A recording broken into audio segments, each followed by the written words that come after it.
Hello everyone! So for today's video is magluluto tayo ng crabs. So ang tawag dito sa amin is lambay. So ang size ng crabs natin or lambay is big. So mahilig talaga akong magluto guys, kaso lang minsan or madalas tinatamad ako. Kaso lang ngayon walang naka-duty kaya ako yung inutusan ni mama. Yung bahay pala namin guys, kaya yan siya madaming nakalagay na kaldero or mga kung ano dyan kasi madaming pumapasok dito na tao, labas-pasok yung mga tao dito, kung anong gusto nilang kainin, pwede silang makakain, kung anong gusto nilang lutuin, kung anong meron sa kusina, pwede nilang galawin.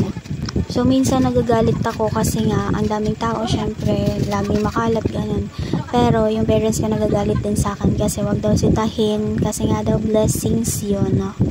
So wala tayong ibang choice guys, kundi ang hayaan sila kasi nga daw blessings yon para sa kanila. So ayan ako, sayo lang ng sayaw, ayan, pakit lang ng pakit. Pagpasensyahan nyo na boses ko kasi di ako sanay mag voice over. Ayan guys, feeling ko mas masarap pa yung nagluto kaysa sa niluluto. Charot. Ayan, wala na ako masabi. Ayan, thank you for watching everyone. God bless you all.